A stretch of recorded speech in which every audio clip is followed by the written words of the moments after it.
I figured this slide kind of sums it up for us, right? Can you relate? Being on a roller coaster? And actually, I think most producers today would say, you know, I feel like I haven't had any support straps over the last 2 years. And look at the last 24 months. Corn has went from $3 a bushel to $8 a bushel, back to $4 a bushel. Break-evens have ranged from back in 2000, you know, late 2007, $110 a head to $160, and now we're probably around $130 to $135, depending on what day of the week it is. Keeps changing rapidly every day, correct? Pig prices went from about where you got $120 a head up to $170, then back. You can't make it up. August of this year was the lowest price we received since 1945. I wasn't even born then. And now we're back up to 140 when I made the slide, and now cash markets come down a little bit. And I have an interesting position where producers call me a lot, and they say, are we ever going to settle in a range? And what is normal anymore? I say, no. Get used to it. This is what I think, this is where we're at. I mean, if you take anything away from this message, I think this is the norm, is volatility. And you're going to have to manage margin going forward. So, successfully managing risk. So, we can talk about hedging and where do we begin with hedging. So, what is hedging? If you look in the dictionary, is to protect oneself financially as to buy or sell commodity futures as protection against loss due to price fluctuation, correct? If you look in the dictionary, that's kind of what it says. So, at the end of the day, though, what is your primary goal? Well, most producers say, I want to sell at the highest price I possibly can ever get, right? It doesn't always quite work that way. And I say, well, don't you always want to establish that you're trying to make money for your business and establish a positive margin? So what are the risks?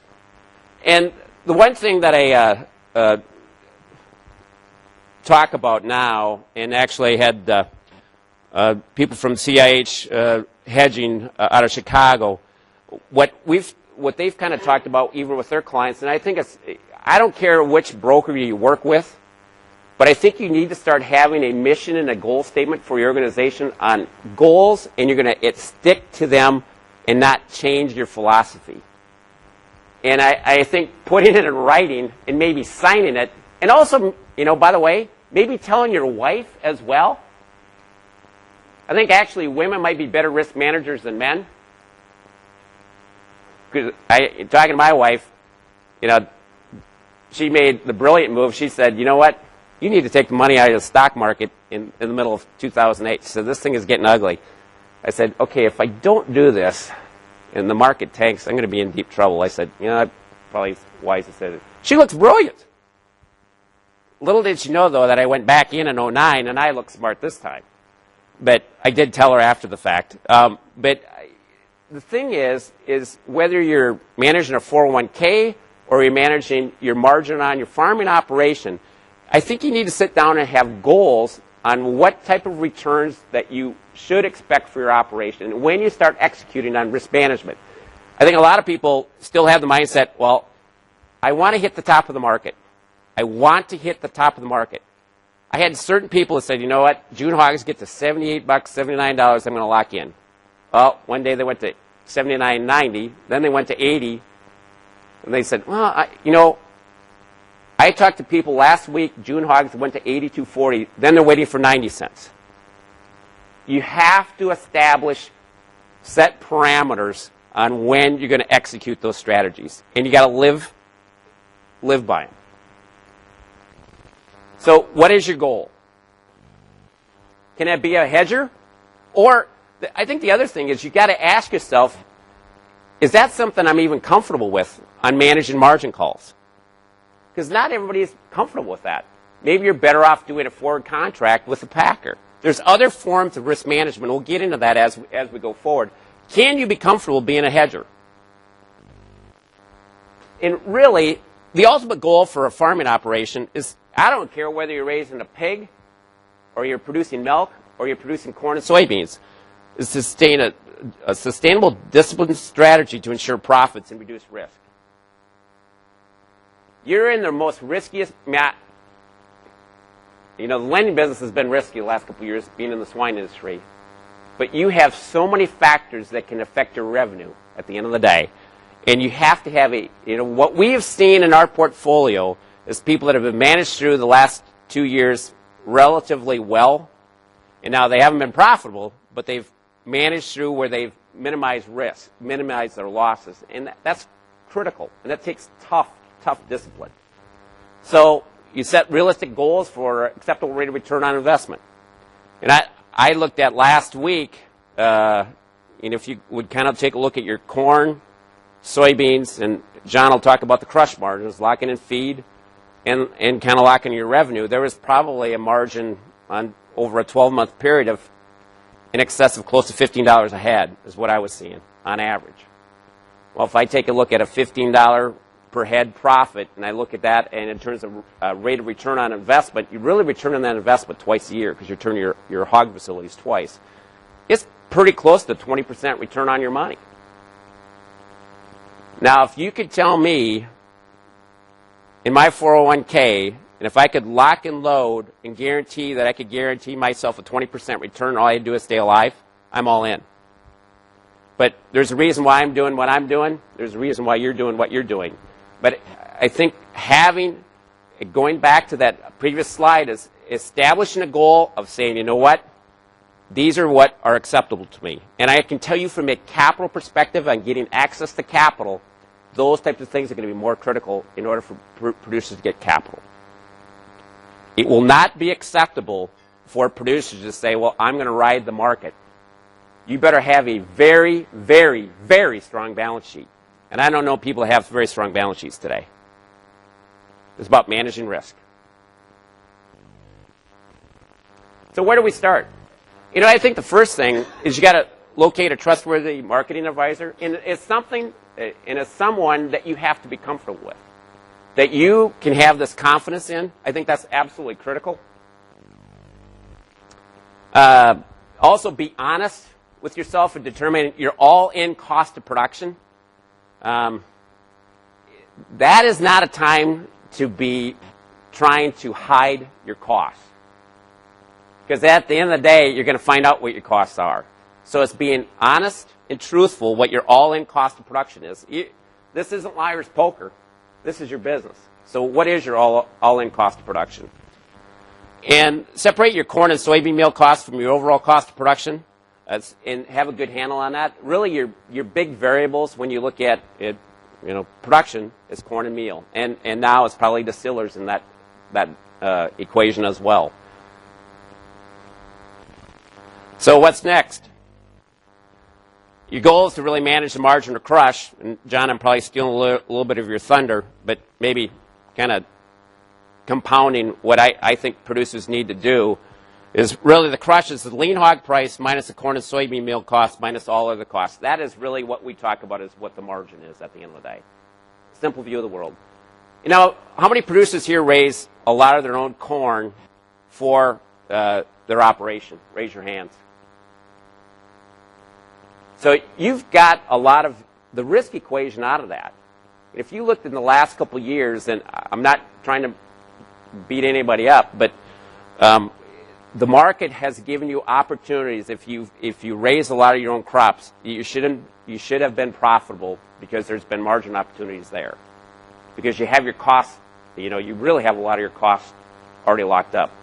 A lot of people say, well, the big guys are the only people that can do risk management. That's far from the truth. I can show you multiple people, producers that raise their own corn, small producers that have weathered this storm much bigger than larger producers.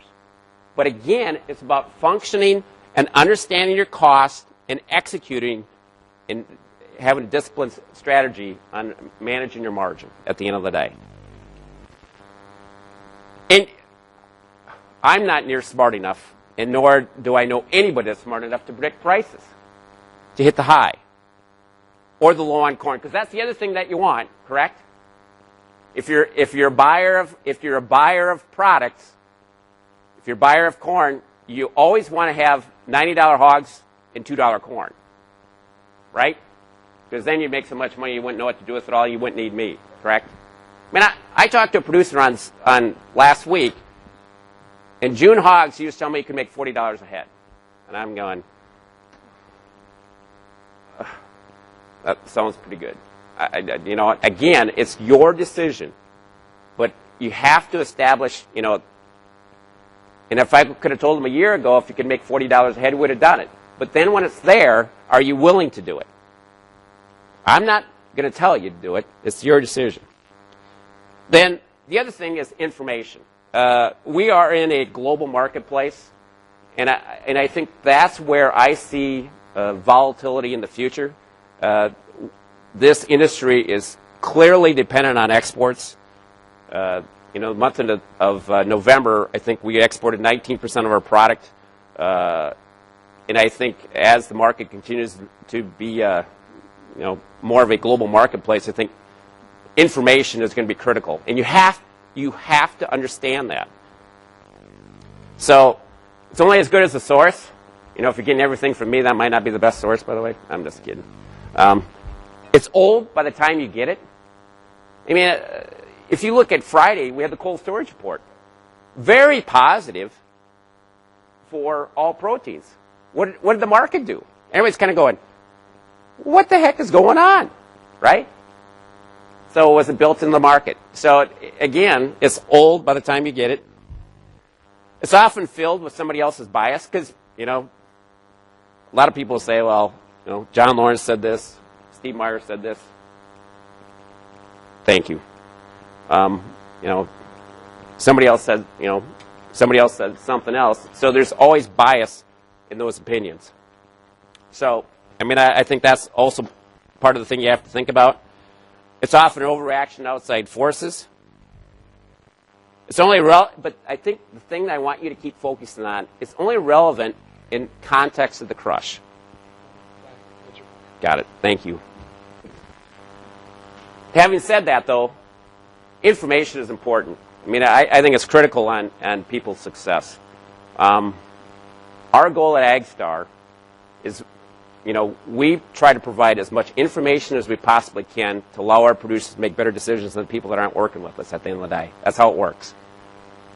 We continue to say we're going down the path of last man standing. It's my job that my clients outlast everybody else's then. Plain and simple. So what we try and do is we try to provide them better information, more accurate information to make them better decisions on what's happening in the marketplace. And the amount of information that I look at today versus what I looked at 5 years ago is tenfold more.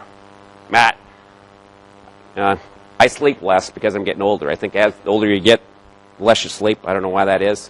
Maybe because you worry more.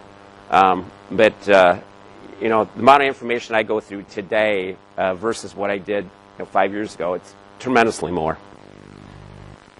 Fundamental information is important. The flow of information also leads to volatility. You have to be a student of your business. If you don't, I mean, you have to have a passion for what you're doing. This is why you raise pigs, because you love raising pork production. But the other fundamental part of this now is if you're going to be successful going forward, you have to have a passion and be a student of the business to understand how you make better decisions going forward. Plain and simple, that's what you have to do. That's what I have to do. I don't have any choice but to get better at understanding the marketplace from a global perspective to make my clients better. That's how it works. That is exactly how it works. And here are some items that I look at every day, whether it's at late in the afternoon, 9 o'clock at night, 5 in the morning. I mean, there's a lot of information just from a, you know, AMS does a great job in giving you a pretty good idea of what's happening from a negotiated prices, the ranges. I mean, if you look at the range from a 57 to 72, you kind of go to yourself, holy buckets, that's a big range. But Iowa, Southern Minnesota, Western Corn Belt, Eastern Corn Belt, if you kind of look recently, Eastern Corn Belt has actually been bidding a little bit more or bidding much closer to the Western Corn Belt in Iowa, Southern Minnesota. There's a couple reasons why that is. There's been more liquidation in the Eastern Corn Belt than there has in the Midwest. Direct correlation.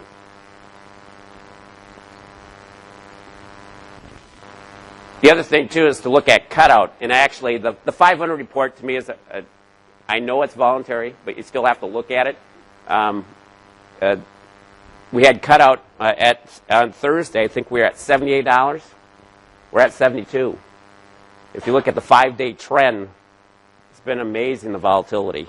That's a sign that all of a sudden, and we had this tremendous run-up in price, and everybody kept saying, I don't know if we can keep moving it. Well, all of a sudden, it looks like we're having a little bit of correction. Look at the estimated slaughter number for the day and where it was compared to a year ago. Where are we sitting at overall numbers? These are information you can get after 3 o'clock every day. How many people look at this every day? You have to. You just have to. The other thing I just wanted to point out, and this is just and I'm sorry this is hard to read, but this is looking at negotiated purchase. This is on the carcass. Weighted average was 66.23. But if you go to the bottom of the page, also talk about the live market. See what the weighted average is on the live? 54.81. Convert that to a carcass. It's about $73. Now, that includes probably grade and yield, and there's no sort or anything. But a couple things, and I'm not picking on packers at all, but if you have certain packers that are short in certain areas, this is a number they can bid live. In most other contracts that are associated are all bid on carcass. If you looked at this number over the last month, there's been a clear separation where the live market has been functionally higher recently. And a lot of it's just been packers have been looking for pigs. But that, if you look at that number, and even if you would add grade and yield to this number, that number is a pretty big number. Actually, and I had a producer that got the 57. 57 on the live is close to 75 carcass. So understanding that also, I didn't know this till, and again, I am fortunate to work with very, very astute clients that show me this information, and they kind of did the study for the last month saying, hey, Mark, have you looked at this? And I'm going, I'll be danged. You're right. Interesting, isn't it? Also looking at weight in general, where we're sitting at compared to a year ago. This really looks at kind of an average since 1999, where we're sitting at today. No question that I think that, I've written about it, that I think corn quality and the weather has having an effect on our gains, and what more of an effect that might have. The other thing to also think about, this is last year. Remember how cool it was? And if all of a sudden we have a normal trend on weights, we could actually have this is my bullishness here, that we actually might have quite a bit less supply if we'd have some normal weather. But you have to kind of factor that in some of the information that you're deciphering. This is a report that I get every day that I kind of look at. And this just looks at corn. Look at the volatility there. It's just insane. And this has just been in the last, week or so. Last week, AgStar works with all kinds. Got to make sure I'm doing on time. But the grain guys were starting to get a little concerned. All the hog guys were pretty happy because crush margin is about the best we'd seen in about 2 years. Things change quick. And look at the hog thing. And this is April. And I can tell you for a fact, because we do a lot of lines for hedging, we were funding significant margin calls because we had a lot of people that locked up at $70. When April hit the 70, we kind of said, I don't think it's going to get much higher than that. When it went from 70 to 74, we were funding significant margin calls. And all of a sudden, we got it all back. Things change. They change quick. And this is all in a span of almost 4 days. And then more information. The other thing is I look at the change, what's happening to the dollar. As the dollar gets stronger, it could put more pressure on how much we can export. dollar gets weaker, oil also goes up, by the way, which also has a tendency to push corn higher. But it's also good for pork prices. You have to, I mean, and actually the dollar, I was on a phone call on Monday with somebody out of New York, and I was kind of asking her about what she thought about the dollar, and she says, Europe's in a little bit of trouble. She said Portugal and Greece are in financial turmoil, and that's causing the euro to get weaker against the dollar. And also now China is looking at maybe doing a one-time enhancement to the yuan. All those things can make a difference in what happens to our pork prices. How many people, I mean, I'll be honest with you, 2 or 3 years ago, I never thought about that. But I look at this stuff every day. You have to. It's a fundamental part of your risk management strategy. Pork and cold storage, we already talked about that.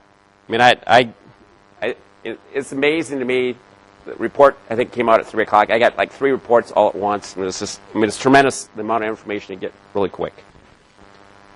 The other thing is to look at overall global pork production. Where is the world at from a global perspective? And so, I work with people that supply me this data. It's critical that you have an understanding of that and how it can affect the marketplace. And if you look at sow inventories for next year, the expectation is the overall pork inventories are going to be down 0.5%. That's the best guess that we can get.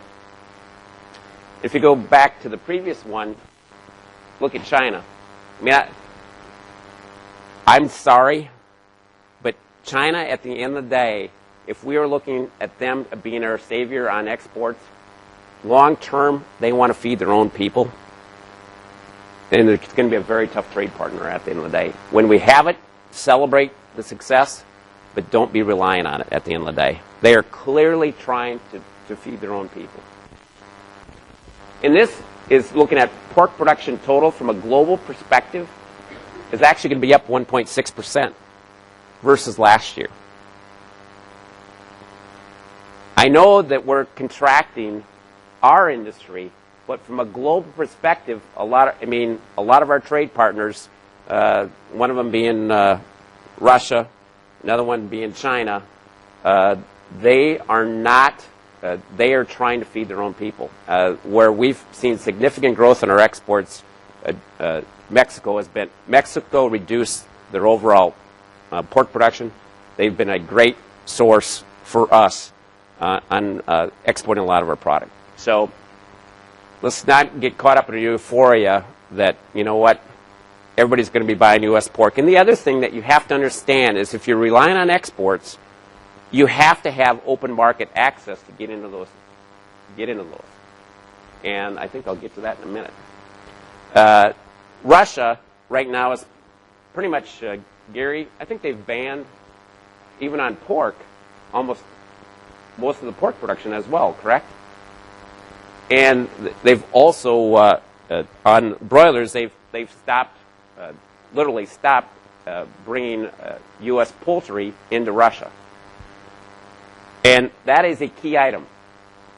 A lot of drumsticks actually go to Russia because we don't eat drumsticks. We eat wings and breasts. But drumsticks actually go over there. Now, the one interesting part is 2009, we were very reliant on them, from 04 through 08. Back actually in 02 and 03, that's when they did the other ban. Remember what hog prices did in 02 and 03? They went in the tank. That has not been resolved yet. I mean, there's talk about a resolution, but you also need to understand if all of a sudden we can't export poultry, it will put pressure on pork prices. And I think some of the futures have kind of related to that. They were expecting kind of a resolution, and it hasn't occurred. So you must be committed. You must know your costs. You must be disciplined. It's all about managing your business.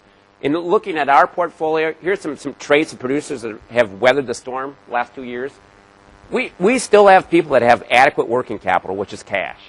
They have operating line availability. They're still at 40% owner equity or above. They've locked in margins for 08 and 09.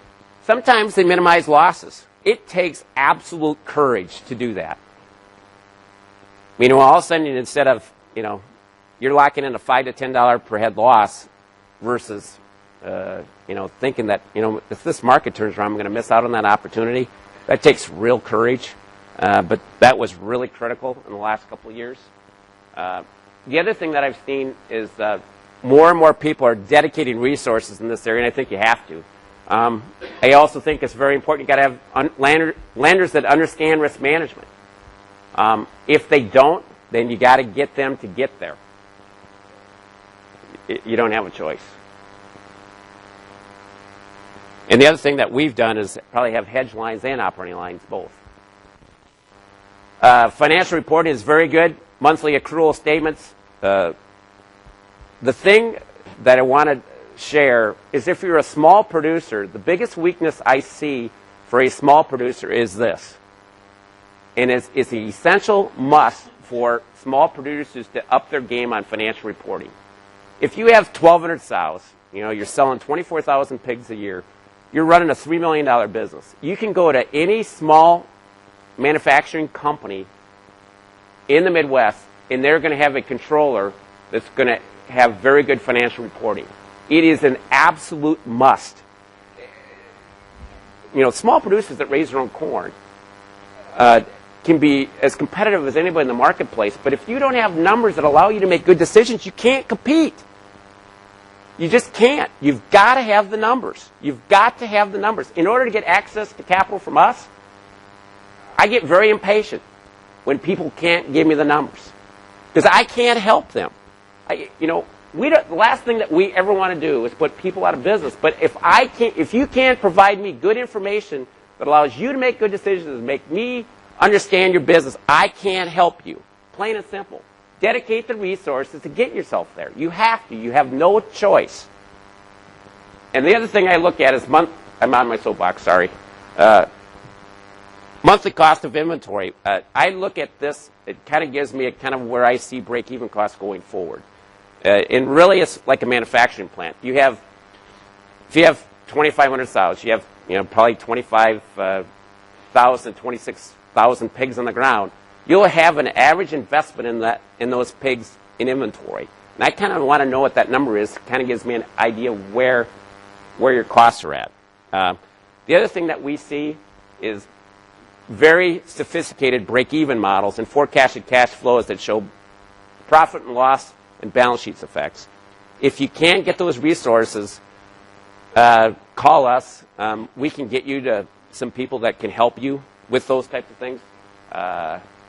And again, I think access to capital will be tough to get if you don't get it. This is just we have some companies that put this out, and it's a real busy slide, but it kind of takes a look at what that producer's cost of production is, what the net margin is over all the months that are on the board, and and kind of what the net margin is. A lot of services have those types of things available. A lot of our clients have them in their own. But those are things that we look at. Disciplined approach. Keep focus on the model and the margin. Don't look back or second guess. You're never going to be perfect. And I tell people that every day. And we had many people that were funding margin calls in December and February because they were very disciplined in the approach and the market turned. But at the end of the day, it was still the right approach. And I'm saying, hey, if I'm willing to fund the calls, don't worry about it at the end of the day. And most people don't have 100% hedged. Most people will be at 60 to 70%. So that other 30% is really helping you on your basis. It's also helping you on the rest of your markets. Correct? So, you aren't going to be perfect. Learn from the process. Modify the model when things change. The other thing that I would say is the people that have weathered the last 2 years, you can't just say, well, I'm just going to do this. Things have changed so much. We're having producers use a lot more option strategies or going back and modifying Their marketing's a lot more, and that takes a little bit more sophistication, but sometimes things do change. And that's what I talked about as options. And develop a plan that you're comfortable with. And I already talked about that. I think the other part before I get out of here is this is the other part of risk management. Production risk. Are you maximizing your performance on your operation? Are you selling at the optimum weight or whatever packer that you're selling to?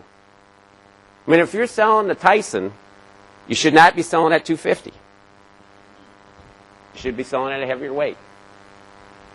What is the negotiated price you receive, and how do you stack up against the average? I mean, again, I'd look at net revenue that you're receiving from the packer. How do you compare? Feed quality and feed diet formulation. Are you maximizing the potential of what you can do on your operation? We've had producers now that are stretching the limits on what they use to feed their pigs. We've got a multitude of producers that are trying to figure out how we feed pigs without any corn, and using high levels of distillers. I mean, I think you have to continue to, we have people that have research barns doing those. The other thing that I've seen in some smaller production systems, look at controlling or producing more of your own corn. We had a producer that 2 years ago, he wasn't raising any of his corn. This year, he'll be raising all of his corn. He's taking that risk out of the equation, renting all the land. Some things required. You need to establish with a hedging advisor or a market advisor working capital. Again, I think you got to have a lender that understands it, that if you're making margin calls, you'll be making money and reducing their risk too. That's critical. You can't be a part-time hedger. I mean, I think you got to be focused. And then the ability to execute. If you have a plan, you got to stick to it and pull the trigger and not look back. So, I think this is a good quote. Whether adversity wears you down or polishes you depends on what you're made of. I think I have a newfound admiration of Brett Favre. And unfortunately, I'm a Vikings fan for 50 years. That my kids have said, "Dad, you've never seen a Super Bowl champion." I said, "No, I haven't." But I have become more of a Brett Favre admirer. Any man that can get hit down 15 times and keep coming back to keep playing. And I think as a producer, I think that's part of our success and part of our probably the issues that we've had. This is a resilient industry. People don't want to get out. They're like Brett Favre. They like getting knocked down, but you know what? We're hurt. You just tape me up. I'm going back in. I want to keep playing. That's just how we are. And with that, I want to give some special thanks to some of the people that helped me with this. Bob Talbert from New Horizons, CIH, Frontier Risk Management, Global Ag Defense, and Professional Ag Marketing.